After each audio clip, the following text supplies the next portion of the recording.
తెలుగు శ్రోతలందరికీ నమస్కారం అండి. మన అలనాటి కథలు ఎవర్ గ్రీన్ స్టోరీస్ ఛానల్కి మీ అందరికీ స్వాగతం.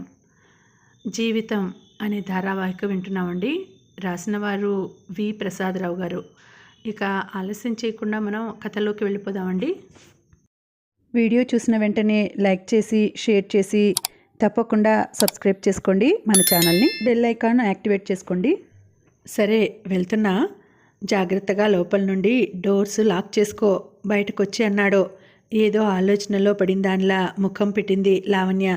నేను మీతో వస్తా అంది. వద్దు, మీ మమ్మీ వస్తారు, వచ్చాక కాసేపైనా మీ ఇద్దరు మనసు విప్పి మాట్లాడుకోవాలి కదా. వస్తా. కదలబోతుండగా అతన్ని మరోసారి హగ్ చేసుకుంది లావణ్య. త్వరగా వచ్చేయండి అంది. అతను లిఫ్ట్లో దిగి కిందికి వెళ్ళి కనుమరుగయ్యేదాకా బాల్కనీ నుండి చూస్తూ ఉండిపోయింది.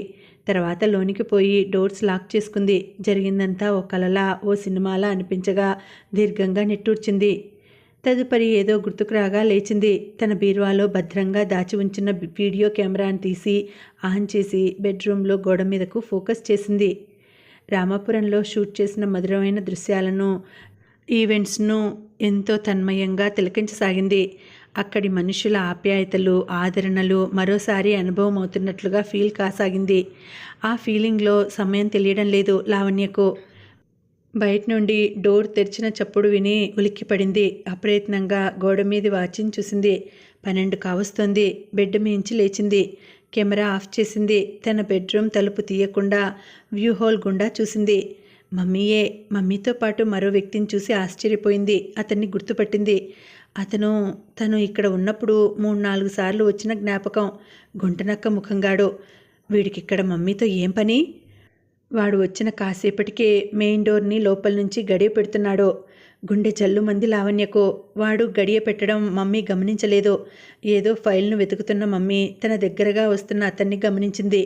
వాడిని కుళ్ళిన జంతువులా చూస్తూ stay there you wild beast కటువుగా అంది. అంతే. ఇక ఆగలేక గవాలన రూమ్ తెరుచుకుని రాబోయిన లావణ్య మనసులో ఓ ఐడియా క్లిక్ మనగానే డోర్ తెరిచే పని చేయలేదు. గ్లాస్ విండో దగ్గర నిలబడి స్లైడింగ్ గ్లాస్ను కొద్దిగా జరిపింది. రూమ్ లోపలనున్న విండో కర్టన్లను ఆ మేరకు జరిపింది. ఆ విజిబుల్ స్పాట్లో వీడియో కెమెరాను ఉంచింది. అది బయటకు కనపడకుండా ఉండేందుకు లెన్స్ భాగం మినహా మిగిలిన భాగం అంతా బెడ్ మీద ఉన్న చిన్న టవల్ తీసి కప్పింది. ఓసారి వ్యూలో చూసుకుంది. దృశ్యం బాగా కనపడుతూ ఉంది. సంతృప్తిగా తలాడించి రికార్డింగ్ ఆన్ చేసింది. చక్కగా ఆడియో వీడియో రికార్డ్ అవుతున్నాయి. ఆ స్లైడింగ్ విండో దగ్గర నిలబడకుండా మరోవైపుకు వెళ్ళి కర్టెన్ మాటన నిలబడింది. కంటికి అడ్డుపడుతున్న కర్టెన్ను చూడగలిగే మేరకు జరిపి పట్టుకుని హాల్లోకి చూడసాగింది. దేకో రాగ్ని, ఈ దినాంతో కరెక్ట్గా 1 సాల్ పాస్ అయిపోయింది. మా బేగం పైలోకానికి పోయి నీవు మీ ఆయనకి ఎన్నిసార్లు సంధి దూరంగా ఉంటున్నావో నీకే తెలవాలి. గదేందో గా దేవుడు నీ అసంటోళ్ళకి లక్ బ్యాడ్ లక్ 50-50గా ఇచ్చిండు. మీ ఆయన నీవు వేర్వేరుగా దూరంగా సంసార సుఖంబీ లేకుండా కట్టెల లెక్క బతుకుతున్నారు. గది బ్యాడ్ లక్. గీడ గదేందో నీ ప్రాక్టీస్ జోరుగా ఉరుకుతా ఉండే. గది లక్.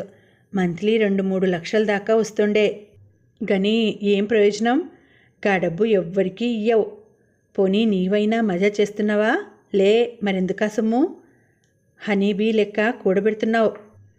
ఉన్న ఒక్క బేటీకి గా బిజినెస్ మెన్ అమెరికా నుండి వచ్చిండని మస్తు సాటిస్ఫాక్షన్ అయ్యి సంబంధం షురూ చేయనీకి చూసినావు.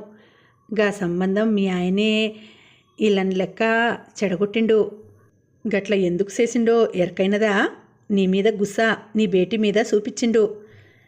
గియాలేమాయే గాలడికి గీ నుండి ఎస్కేప్ ఆయే. నీ ఇజ్జత్ పాయే. మీ ఆయనేగా లడ్కీని కిడ్నాప్ చేయించి నొక్కపోయిండు. ఆంతానికి ఏదో చెప్తున్నాడని వింటున్న రాగిణీదేవి ఇక వినలేకపోయింది. You scoundrel, what are you uttering? First get out from here గట్టిగా అరిచినట్టుగా చెప్పింది. కుర్చీలోంచి లేచి నిలబడింది.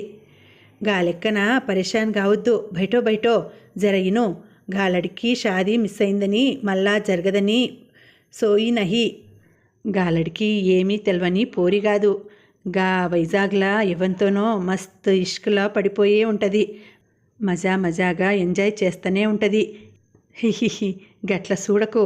గా పోర్నైనా నచ్చినోడిని షాదీ చేసుకొని నిజంగా సుఖపడుతుంది. గాఢ మీ ఆయన అమాయకుడు అనుకుంటున్నావేమో. దినం మస్తు మస్తు టేస్ట్ చేస్తున్నాడని ఏంది గట్ట సూసుడు. వెరైటీ వెరైటీ ఫిగర్లను పసందుగా. Don't talk rubbish, get out I say. I will kill you. సహనం చచ్చిన రాగిణీదేవి గావుకేక పెడుతూ అతని పైకి అక్కడున్న ఓ పేపర్ వెయిట్ని తీసుకుని విసిరింది. వాడు ఒడుపుగా తప్పించుకున్నాడు. రాగిణి, కొట్టు, సంపు, పర్వానై, కానీ ఈనాలే ఫక్త్గా నిజం మాట్లాడితే నీకు రబ్బిష్ లెక్కనే ఉంటుంది. మరి గా వైజాగ్లా నీ లడికి, గా బెజవాడ్లా నీ డిస్టెన్స్ మొగుడు ఎవరి లైఫ్లను గాళ్ళు మస్తుగా ఎంజాయ్ చేస్తుండ్రు. నడమ నీవే చప్పిడి ఖానా చేస్తున్నావు, చప్పిడి లైఫ్ గడుపుతున్నావు.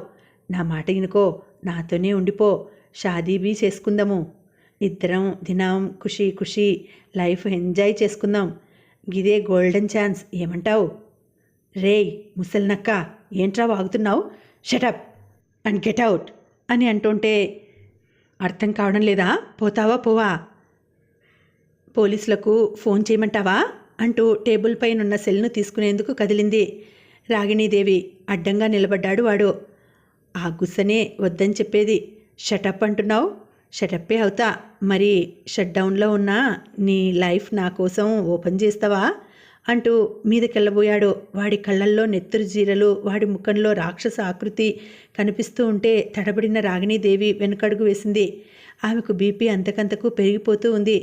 ఆ విషయం ఆమెకు తెలుస్తూనే ఉంది. దేకో రాగిణి, గిట్ల పరిశాన్ ఎందుకు అవుతావు? గీడున్నది నీ ఒక్కదానివే. 3 బెడ్రూమ్లు ఖాళీగానే ఉన్నాయి. రా, నీకు నచ్చిన బెడ్రూమ్కు పోదాం. మమ్మీ మీదకు వంగి మమ్మీని మిస్ హ్యాండిల్ చేయబోతున్న దృశ్యాన్ని చూస్తున్న లావణ్య ఇంకా ఆగలేకపోయింది. గబాలన తలుపు తెరుచుకొని హాల్లోనికి పరుగున వచ్చింది. వస్తూనే హాల్లో ఓ మూలనున్న ఫ్లవర్ వాజ్ను అందుకొని వాడి మీదకు విసిరి కొట్టింది. వాడు గురి తప్పించుకున్నాడు. రాగిణి షాక్ తిన్నట్టుగా నివ్వెరపోయింది. వాడి పరిస్థితి అదే అయింది. నీవు ఎప్పుడొచ్చావు? తేరుకొని గొంతు పెగుల్చుకొని అడిగింది మమ్మీ. ఈ స్టూపిడ్ ఎవడు? ఏంటిలా మాట్లాడుతున్నాడు? అసలు వీణ్ణి లోపలికెందుకు రానిచ్చావు?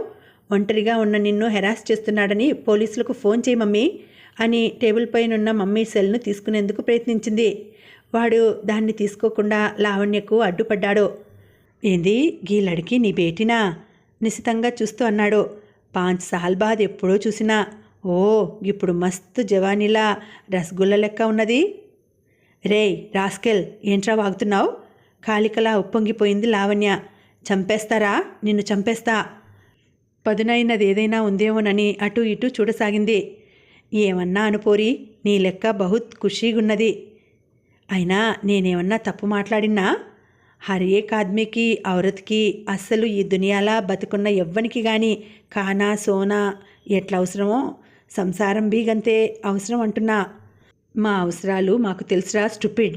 ఫస్ట్ యూ గెట్ అవుట్ అంటూ టేబుల్ మీదనున్న బాల్ పాయింట్ పెన్నును చటుక్కున అందుకుని దాంతో వాడిని పొడిచేందుకు ఉరకబోయింది. వాడు మెరుపులా స్పందించి ఆ పెన్ లాక్కుని తన జేబులో పెట్టుకున్నాడు. శాడిస్టులా నవ్వాడు. రాగిణీదేవి శరీరం తీవ్రంగా కంపించసాగింది. ఆ కంపన కారణంగా కుర్చీలో కూలబడిపోయింది. వాడదేమీ పట్టించుకోలేదు. ఇప్పుడు వాడి దృష్టి లావణ్య మీద పడింది. దేకో లడ్కి, మీ మమ్మీ సంగతి తెలుసు కదా నీకు. గీమే సుఖపడదు, ఇంకోనికి సుఖపడనీదు. నీకెవడో అమెరికా బిజినెస్ గానితో షాదీ సేనీకి చూసింది. నువ్వేం చేసినావు? నచ్చక ఉడాయించినావు. గట్లనే మీ మమ్మీ కూడా. ఏంది షాదీబీ అయినా మీ మమ్మీ మొగుడు నచ్చక గీ సిటీకి ఉరికొచ్చింది. గట్ల చేసుడు తప్పు కాదా? గీ సిటీలా 15 సాల్ సంది ఒక్కర్తనే బిక్కుమంటూ బతుకుతా ఉంది. మీ మమ్మీని చూసిన జనం ఏ లెక్కన అనుకుంటున్నారో నీకు తెలియదు. గసంటువన్నీ ఎట్లా చెప్పేది నీకు? నేను సుతా ఇన్లేకనే వచ్చిన. షాదీ చేసుకుని ఈమెను ఒడ్డుకు చేరుద్దామని వచ్చిన. కానీ గీమేమో ఎంత చెప్పినా సమజయ్యి షురు చేస్తలేదు. నా పాగలు గని గీ 15 సాల్ సంది ఏ సుఖం లేకుండా ఉందంటే ఎవరు నమ్ముతారు? అంతే. కట్టలు తెంచుకున్న ఆవేశంతో లావణ్య వాడి మీదకు ఉరికి వాడి జుట్టు పట్టుకుని ఈడ్చింది. చెంపలు వాయించసాగింది. వాడు లావణ్య చేతుల్ని అందుకొని మెలి తిప్పి పశుబలంతో నెట్టాడు. లావణ్య తూలి మెయిన్ డోర్ దగ్గర పడింది. అదే సమయంలో డోర్ చప్పుడు కావడంతో దిగ్గున లేచి డోర్ గడియ తీసింది లావణ్య. కరెంట్ లేదని డోర్ తట్టాను లావణ్య అనాలనుకుని లోనికి వచ్చిన మోహన్ కనబడ్డ దృశ్యాన్ని చూసి ఆశ్చర్యపోయాడు. వీడెవడో వచ్చి మమ్మీని నన్ను చాలా హెరాస్ చేస్తున్నాడు మోహన్ గారు, వీడిని గట్టిగా తగిలించి పోలీసులకు అప్పగించండి ప్లీజ్, మోహన్ను వాటేసుకుని అంది. మోహన్కు చప్పున ఓ సందేహం వచ్చింది. లావణ్యకి వినబడేలా మీ డాడీ మనిషా అడిగాడు. కాదు, వీడెవడో ఇక్కడివాడే, మేనర్లెస్ బ్రూట్, బయటకు కెంటేయండి ప్లీజ్ అంది. మోహన్ వాణ్ణి పరిశీలనగా చూశాడు. మిస్టర్, మీరెవరో నాకు తెలియదు, ఇక్కడికొచ్చి ఒంటరిగా ఉన్న మేడం గారిని ఈమెను హెరాస్ చేస్తున్నారెందుకు కటవుగా అడిగాడు. ఫస్టుగా నీవెవడివో గదిసిప్పు, గేడుకెందుకొచ్చినావు కళ్ళు రుముతూ అన్నాడు. యవ్వనంలో అందం, శరీర సౌష్ఠవం ఉట్టిపడుతున్న మోహన్ను, అతని కొత్త డ్రెస్ను చూస్తూ ఏదో అర్థమైన వాడిలా తలాడించాడు. సమజ్గయా, నీకు నా అసంటి ఎక్స్పీరియన్స్డ్ అక్కర్లేదన్నమాట. ఫ్రెష్ అండ్ యంగ్ అయితే మస్త్ మజాగా ఉంటుందని డైరెక్ట్గా ఘర్కే రప్పించిండ్రన్నమాట. మీ ఇద్దరూ కలిసి దంతాలన్నీ బయటపెట్టి వికృతంగా నవ్వాడు. 100% గారపట్టి ఉన్న దంతాలవి. రేయ్ కీచుమంది లావణ్య గొంతుక. చెవులు మూసుకుంది రాగిణీదేవి. అంతే, ఒకే ఒక్క 10 టన్ పంచ్ లాంటిదొకటిచ్చాడు మోహన్ వాడి దవడ మీద.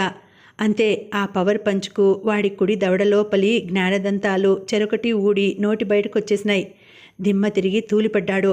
వాడితో పాటే ఆ దంతాలు నేల మీద పడ్డాయి. అప్రయత్నంగా వాటిని తన చేతిలోనికి తీసుకొని చూసి ఉగ్రుడైపోయాడు. ఆ రెండు చాలా, ఇంకా ఊడగొట్టాలా? చూస్తే పెద్ద మనిషిలా ఉన్నావు, ఇలాంటి నీచబుద్ధేంట్రా నీకు? ఒంటరిగా ఉన్న ఆడవారిపైనట్రా నీ ప్రతాపం? ఏది నా మీద కొద్దిగా చూపించరా, లేవరా అంటూ వాడి మెడ మీద ఒక మాదిరి పంచిచ్చాడు. అంతే, మళ్ళీ బొక్క బోర్లా పడి పెదవులు ఖర్చుకున్నాడు. రక్తం చిమ్మింది. చచ్చాడేమో అని అనుమానంగా చూసింది లావణ్య. డోంట్ వరీ, వాడిని చావుదెబ్బ కొట్టలేదు, కొడితే పడుకున్న ఆధార్ కార్డ్ ఇన్వాలిడ్ అయిపోతుంది అంటూ వాడిని లేపాడు. లేస్తూనే వాడు బేవకూఫ్ సాలే, నన్నే కొడతావు బే అంటూ మోహన్ మీదకి ఉరకబోయాడు. మోహన్ చటుక్కున ప్రక్కకు జరగడంతో గోడ కొట్టుకున్నాడు. నుదురు బొప్పి కట్టింది. రేయ్ సాలే, నాతో పెట్టుకున్నావు, ఇంక బతకావు. ఎరికెనా నేనెవర్నో? ముర్దాక్ పేరిన్నావా? గా ముర్దాక్ మనిషిని. నీకు తెలవది గాని సంగతి. ఇంక నీవు లెక్క పెట్టుకో, ఎన్ని దినాలు బతుకుతావో రొప్పుతూనే హుంకరించసాగాడు. చూడు, నిన్ను చితగ్గొట్టేసి నీ ముర్దాక్ దగ్గరికి పంపించేయగలను, నీ లెక్క ఈ క్షణమే తేల్చేయగలను. కానీ నా వయసుకు డబుల్ వయసున్నవాడివని గౌరవించి ఊరుకుంటున్నా. పో, మర్యాదగా బయటికి పో. వాణ్ణి గుంజి బయటకు నెట్టబోగా తలుపును పట్టుకొని మొండిగా నిలబడ్డాడు. రాగిణీదేవి వైపు చూసి వెకిలిగా నవ్వాడు. గిదో రాగిణి, నీవు నేను పండిన ఫోటోలు నా తాన చాలా ఉన్నాయి. గవన్నీ నీ మొగుడికిస్తా, నెట్ల పెడతా, నీ క్లయింట్లకిస్తా, నీ కూతుర్ని చేసుకునే గాళ్ళకిస్తా. గంతే, ఇంక చూసుకోండ్రి. నీ ప్రాక్టీసే కాదు, నీ లైఫే క్లోజ్ అవుతుంది. నీకోసం టైం చూసుకొని వచ్చిండు ఈ బేఫ్కూఫ్ గాడు. గీనితో నన్ను కొట్టిస్తావా? చూస్తా, నీ లెక్క చూస్తా, షురూ చేస్తా. నీ ముంగటి లైఫ్ అంతా టార్చరు. లావణ్య వాడి మీదకు ఉరకబోగా మోహన్ అడ్డుకున్నాడు. రేయ్ ముసలినక్క, ఒళ్ళు జాగ్రత్త. ఏంట్రా మా లైఫ్ క్లోజ్ చేస్తావా? దానికన్నా ముందు నీవిక్కడికొచ్చి ఏం వాగావు, ఎలా బిహేవ్ చేశావు అంతా వీడియో రికార్డ్ చేశాన్రా అంటూ గబాల్న వెళ్ళి కెమెరాను తెచ్చి చూపించింది. ఇది చాలరా నిన్ను జైల్లో పెట్టించడానికి? మోహన్ గారు, పోలీసులకు వెంటనే కాల్ చేయండి, క్విక్ అంది. వాడు షాక్ అయినట్టుగా చూశాడు. మళ్ళీ వికృతంగా నవ్వాడు.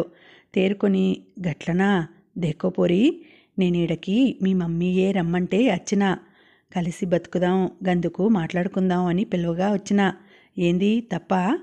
గని ఈడ నిన్ను చూడబట్టి ప్లేటు ఫిరాయిస్తున్నది. ఎదురు తిరిగి హుంకరించసాగాడు. మోహన్ గారు, ఇంకా చూస్తారేం వాడి సంగతి తేల్చక? లావణ్యలోని ఆవేశం ఎగర్గొల్పేలా చేసాగింది.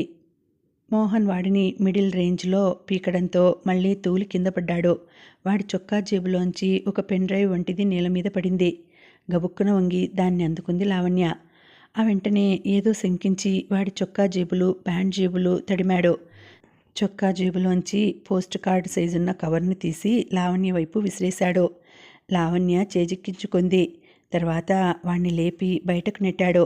వాడు తిట్ల లాంటివేవో పదాలను పలకసాగాడు. నోరు మూసుకొని ఇక్కడి నుంచి మెట్లు దిగి వెళ్ళిపో.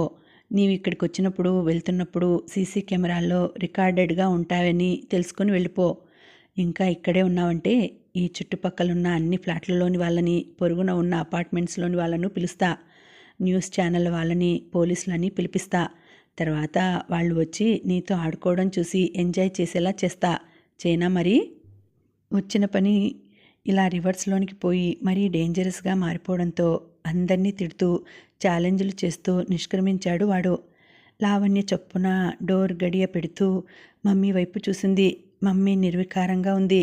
ఉద్వేగం తన్నుకు వచ్చి ఏడుస్తూ మమ్మీ దగ్గరకు పరుగున వెళ్ళి ఆమెను హత్తుకుంది. మమ్మీ, ఏంటి ఏంటి మమ్మీ ఇదంతా? ఎవడు మమ్మీ వాడు? అడుగుతూ కన్నీళ్లతో మమ్మీని తడిపేసింది. రాగిణి చలించదు. అచేతన స్థితిలోకి వెళ్ళిపోయిన దానిలా సోఫా మీద వాలిపోయి ఉంది. కళ్ళు మూతలు పడి ఉన్నాయి. పలుకలేని స్థితిలో మమ్మీ ఉండడం గమనించిన లావణ్య కంగారు పడిపోయింది. మమ్మీ, మమ్మీ, చూడు మమ్మీ అంటూ భుజాలను కుదిపేసింది. ఫలితం లేకపోవడంతో మోహన్ గారు అంటూ భయం ఆందోళనలకు గురై అతని వైపు చూసింది. మోహన్ రాగిణీదేవిని పరీక్షగా చూశాడు. ఆమెను ఇంకా కదిలించబోయిన లావణ్యను వద్దని వారించాడు. రాగిణీదేవి నాడిని పరీక్షించాడు. నిట్టూర్చాడు. బీపీ పెరిగినట్టుంది. స్పష్టంగా తెలుస్తూనే ఉంది. మెంటల్గా చాలా డిస్టర్బ్ అయ్యారు. లావణ్య తెచ్చిచ్చిన టాబ్లెట్లను చూసి, ఇవి బీపీ టాబ్లెట్లు, ఇవి డిప్రెషన్ తగ్గించేవి, ఇవి ఇప్పుడు కావాల్సినవి అన్నాడు. మంచినీళ్ళు తీసుకురా లావణ్య అంటూ మాత్రలను అన్ప్యాక్ చేశాడు. తర్వాత నెమ్మదిగా ఎంతో అనునయంగా పిలిచాడు. Madam, madam. అదే తీరున లావణ్య పిలిచింది. Mummy, mummy. కొద్ది క్షణాలు ఆపిన పిదప రాగిణీదేవి మగతగా కళ్ళు విప్పి చూసింది. చప్పున మోహన్ సైగతో ఆ టాబ్లెట్లను అందుకుని, ప్లీజ్ నోరు తెరువు మమ్మీ, ప్లీజ్ ఒక్కసారి తెరువు అంది. అసంకల్పితంగా మమ్మీ నోరు తెరిచింది. నోట్లో మాత్రలు ఉంచి మంచినీళ్ళ గ్లాస్ అందించింది. యాంత్రికంగా మాత్రలు మింగి నీళ్లు గుటకలు వేసి స్పృహ కోల్పోతున్నట్టుగా అచేతనమై సోఫాలో వాలిపోయింది రాగిణీదేవి. మమ్మీ ఆందోళనగా అరిచింది. డిస్టర్బ్ చేయవద్దని చేత్తో సైగ చేశాడు. నేనిక్కడనే కనిపెట్టుకుని ఉంటా. నీవు నీ రూమ్లోనికి వెళ్ళి కాసేపు రిలాక్స్ అవ్వు మెల్లగా చెప్పాడు. తల ఊపి లేచింది లావణ్య. ఫ్యాన్ను తక్కువ వేగానికి పెట్టి తన బెడ్రూమ్లోనికి నడిచింది. సోఫా ప్రక్కన గల కుర్చీలో కూర్చున్నాడు మోహన్. మేడంను ఇబ్బంది పెట్టిన వీడెవడు? డాడీ పంపిన మనిషి కాదని లావణ్య అంటోంది. ఎన్నిసార్లు వీడు ఇక్కడికి వచ్చాడో. చాలా అసహ్యంగా, అసభ్యంగా మేడం గారిని అబ్యూస్ చేశాడు. ఈ స్కౌండ్రల్ గాడి గురించి డిఎస్పి గారికి తెలుసా? వీడిక్కడికి వచ్చి ఇలా నీచంగా మాట్లాడడం ఇదే మొదటిసారా? ఇదివరకే ఇలా జరిగి ఉంటే మేడం గారు సీరియస్గా తీసుకోలేదో ఏమో. తీసుకొని ఉంటే వీడు ఈసరికి కటకటాల్లోనే పడి ఉండేవాడు. మేడం గారు మరి ఆ పని ఎందుకు చేయలేదు? చాలా సెన్సిటివ్ అయిన మేడం గారు వీడి మాటల్ని తేలిగ్గానే తీసుకున్నారా? తను ఒక న్యాయవాది అయి ఉండి తనకు న్యాయం చేసుకోలేకపోయారా? చట్టాన్ని అమలు చేయించే వృత్తిలో ఉండి వీడి మీద ఏ చట్టాల్ని ప్రయోగించకుండా సైలెంట్గా ఉండిపోయారా? లేక వీడి నెట్వర్క్ను చూసి వెనకడుగు వేశారా? వీడే ఒక క్రిమినల్ గాడు. పైగా మరో క్రిమినల్ ముర్దాగ్గాడి మనిషినంటున్నాడు. వీళ్ళందరి బ్యాక్గ్రౌండ్ ఏంటి? చేసే పనులేంటి? ఆలోచనల్లో కళ్ళు మూసుకుని ఉన్న మోహన్ ఉలికిపడ్డాడు. తన తలపై మృదుస్పర్శకు కళ్ళు తెరిచాడు. మోహన్ గారు, 2 కావస్తోంది. మీరు భోజనం చేయలేదు. రండి, భోజనం పెడతాను అంది లావణ్య. చిరునవ్వుతో చూశాడు. ఎప్పుడూ ఆటపాటలతో సరదాగా గడిపే అమ్మాయి మనసుకు బాధ కలిగితే మౌనంగా రోధించే అమ్మ అయిపోయింది. తన ఆకలి సంగతి మర్చిపోలేదన్నమాట. ఇప్పుడు నాకొద్దు లావణ్య. నీకు ఆకలి అనిపిస్తే కానిచ్చేయి. లేదు అంటే మరో గంట ఆగుదాం. అప్పుడు మమ్మీ మనతో జాయిన్ అవుతారు. మరో గంట గడిచాక అందరూ భోజనాలు చేశారు. రాగిణి తనకెవరో అండగా వచ్చి కొత్త శక్తిని ఇచ్చినట్టుగా ఫీల్ అయింది. ఆ ఫీల్ ఆమె ముఖంలోనే కనపడింది ఇద్దరికీ. గమనించిన లావణ్యకు ఉత్సాహం వచ్చింది. మోహన్ తనకు ఎలా పరిచయమైనది, మోహన్ మంచితనం, కుటుంబ నేపథ్యం, వారందరి ఆదరాభిమానాలు విపులంగా వివరించింది. అలా వివరించి చెప్తున్నప్పుడు లావణ్య కళ్ళల్లోని మెరుపును, ఆనందాన్ని గమనించసాగింది రాగిణీదేవి. తర్వాత డాడీ తనను దగ్గరకు రప్పించుకొని ఏం చేయబోయింది, వచ్చిన మోహన్ను ఎలా ట్రీట్ చేసింది, తర్వాత ఇద్దరూ ఎలా తప్పించుకొని వచ్చింది చెప్పే ప్రయత్నం చేయబోగా కళ్ళతో వద్దని వారించాడు మోహన్. లావణ్య ఆగిపోయింది. నిజమే, డాడీ ఇలా చేశారని తెలిస్తే మళ్ళీ డిస్టర్బ్ అయిపోతుందేమో అన్న భయం ఆవహించి. తనకేదో కొత్తగా జ్ఞానోదయం అవుతున్నట్లుగా మౌనంగా ఉండిపోయింది రాగిణీదేవి. మోహన్ వైపు ఆప్యాయంగా కృతజ్ఞతాపూర్వకంగా చూసింది. మోహన్ గమనించాడు. మేడం, నాదొక చిన్న మనవి. మీరు మరోలా భావించవద్దు. ప్లీజ్, ఒక విషయం చెప్పాలనుకుంటున్నాను. మీరు అనుమతిస్తే అభ్యర్థనగా చూశాడు. చెప్పమన్నట్టుగా చిన్నగా తలాడించింది. మీరిక్కడ మానసికంగా చాలా డిస్టర్బ్ అయినట్టున్నారు. లావణ్య కూడా అయింది. మీరిద్దరూ ఇక్కడ ఒంటరిగా ఉంటే రిలాక్స్ అవ్వలేరు, మునిపట్లా ఉండలేరు. కనుక దయచేసి మీ ఇద్దరూ మా ఆత్మీయులుగా మా ఇంటికి రండి. కొన్ని రోజులు అక్కడ ఉండండి. అక్కడి వాతావరణం, మా వాళ్ళ ఆతిథ్యం వగైరాల కారణంగా మళ్ళీ మీరు ఎప్పట్లా ఎనర్జెటిక్గా అవుతారు. మానసిక ఆనందమే కాదు, ధైర్యాన్ని నింపుకోగలుగుతారు. ప్లీజ్ కాదనకండి.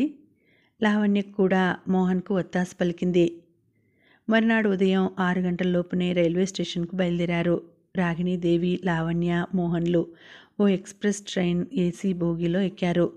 అదే రోజు ఉదయం గోదావరి ఎక్స్ప్రెస్లో దిగిన డీఎస్పీ రాగిణీదేవి నివాసమున్న అపార్ట్మెంట్స్కు చేరుకున్నాడు. అతని వద్ద లావణ్య వదిలి వెళ్ళిన హ్యాండ్ బ్యాగ్ ఉంది. దానిలోనే లావణ్య సెల్ ఫోన్, ఫ్లాట్ తాలూకు తాళం చెవులు వగైరా ఉన్నాయి. లిఫ్ట్లో పైకి వెళ్ళి ఫ్లాట్ కాలింగ్ బెల్ ప్రెస్ చేశాడు. నిమిషం తర్వాత అనుమానం వచ్చి పరిశీలించాడు. డోర్ లాక్ చేసి ఉండడం గమనించి ఆశ్చర్యపోయాడు. తన దగ్గరున్న బ్యాగ్లోని తాళం చెవిని తీసి డోర్ ఓపెన్ చేశాడు. లోపలకు ప్రవేశించాడు. లోపల ఉన్న అన్నింటినీ పరిశీలించి చూశాడు. అన్నీ చక్కగా సర్ది ఉన్నాయి. రాగిణి బెడ్రూమ్లోనికి వెళ్ళి చూశాడు. ఆ గదికి తాళం చెవితో తీసే లాక్ ఏర్పాటు లేదు. నెంబరింగ్ లాక్ అది. 6 సంఖ్యల నంబర్ అది. రాగిణి గది కేవలం బెడ్రూమ్ కాదు, ఆమె లోకమది, ఆమె అంతరంగమది. ఒక్క మాటలో చెప్పాలంటే ఆమె మనసులా అంతుపట్టని రహస్య మందిరం అది. ఆ సంఖ్య తనకు తెలుసు. ఆమె ఎన్నడూ తనకు చెప్పనిది ఆ సంఖ్య. కానీ తను తెలుసుకోగలిగాడు. కానీ ఆమె లేనప్పుడు తను ఎన్నడూ ఇక్కడకు రాలేదు. వచ్చినా ఆ గదిలో ఉండే అవకాశం ఇవ్వలేదు ఆమె. తనకో గదిని, అన్ని సదుపాయాలు ఏర్పాటు చేయించి ఉంచింది. మానసికంగా వేరువేరుగా ఉండే తమలాంటి వారికి ఒక్క గది చాలదు. ఆదరించదు, ఆహ్వానించదు. గుర్తుకొచ్చి అదోలా నవ్వుకున్నాడు. కూతురు బర్త్డేని జ్ఞాపకం చేసుకున్నాడు. ఆ సంఖ్యకు తలొగ్గిన లాక్ వీడిపోయింది. తలుపు తెరుచుకుంది. గది లోపల ఎడారిలో కొండల మధ్య అస్తమిస్తున్న సూర్యుని తైలవర్ణ చిత్రం ఉంది. అది రాగిణీదేవి స్వయంగా చిత్రించినది. బెడ్ తెల్లవైపున గోడ మీద ఉంది. మరో గోడపైన దీనవదనంతో చూస్తున్న ఓ స్త్రీ దేనికోసమో నిరీక్షిస్తున్న చిత్రం చూసి ఇందాక నవ్వుకున్నట్టుగానే నవ్వాడు. వీళ్ళెక్కడికి వెళ్లారో తెలీదు. చెప్పవలసిన అవసరం, బాధ్యతలు లేవు అనుకుంటూ తన సెల్ను బయటకు తీశాడు. రాగిణీదేవి గారు తన పర్సనల్ సెల్ను ఇంతవరకు తనకు తెలియనివ్వలేదు. ఆమె తన అర్ధాంగి. లావణ్య ఫోన్లో ఆ నెంబర్ ఉండొచ్చు అనుకుని దాన్ని తీసి ఆన్ చేశాడు. Enter the password. ఆ పిల్ల వెళ్ళిపోయిన తర్వాత సెర్చ్లో దొరికిన దీంతో కాంటాక్ట్ చేయడంతో ఇప్పటి వరకు సెల్లు కలవలేదు. మళ్ళీ లక్కీగా కలవచ్చేమో. మళ్ళీ 4 సార్లు నెంబర్లను కొట్టి విఫలమైపోయాడు. మరోసారి అనుకుంటే దీన్ని తగలయ్యా, ఛార్జింగ్ అయిపోయింది, విసిరి కొట్టేయాలన్నంత కోపం తన్నుకొచ్చింది. నిగ్రహించుకున్నాడు. ఏం చేయాలో తెలియని వాడిలా 2 నిమిషాలు కుర్చీలో కూలబడిపోయాడు. ఆ మమ్మీకి తగ్గట్టే ఈ బేబీ. కొంచెం మంచినీళ్లు తాగి కిందికి దిగి వచ్చాడు. వాచ్మెన్ను సంప్రదించాడు. వాడు మీరెవరు అన్నట్టు చూశాడు. అదే ప్రశ్న వేశాడు. అంతే, వాడిని లాగి కొట్టాలనిపించింది. కర్మ, మొగుడుగా ఉన్న మనిషి ఎవరు మీరు అని ప్రశ్నించుకోవాల్సి వస్తోంది. మొగుడినని చెప్తే నీ పెళ్ళాం ఎక్కడికెళ్ళిందో చెప్పలేదా? అంత చక్కగా ఉందా మీ సంసారం అని డైరెక్ట్గా అనలేకపోయినా తనలో తనే అనుకుంటాడు. ఫ్రీ పబ్లిసిటీ చేస్తాడు వాళ్ళ దగ్గరి బంధువుని.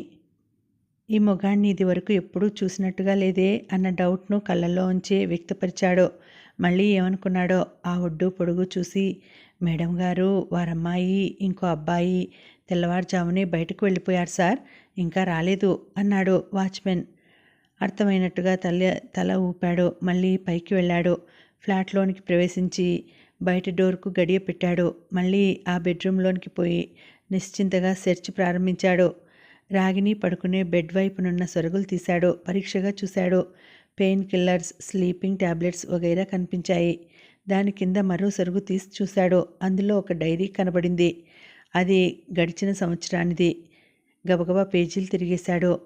తనకు సంబంధించిన విషయాలేమీ లేవు. ఏవేవో కొటేషన్లు, సూక్తులు లాంటివి తప్ప. కానీ చివరి పేజీలోని విషయాలు ఎక్కువగా ఉండడం గమనించి చదవసాగాడు.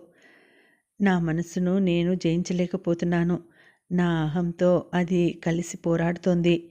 నన్ను లొంగదీసుకుంటోంది. నా మనసును చంపేసి ఆయన దగ్గరకు వెళ్ళాలనుకున్నా అహం అడ్డుపడుతోంది. అది చావదు. నేను చచ్చేదాకా ఉంటుందేమో.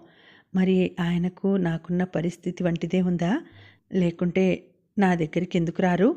రావద్దని నేనెన్నడూ అనలేదే. ఎంతైనా ఆయన మొగుడు. భార్య ముందు మనసు విప్పరు. కనీసం ఆ ప్రయత్నం చేయరు. కానీ నేను ఆయన భార్యను కదా, విప్పాలి. మనసు విప్పి ఎన్నో చెప్పాలనుకున్నాను. ముందుగా ఆ అర్ధరాత్రి దాటుతుండగా న్యూ ఇయర్ విషెస్ చెప్పాలని ఫోన్ చేసినా రెస్పాన్స్ ఇవ్వలేదు.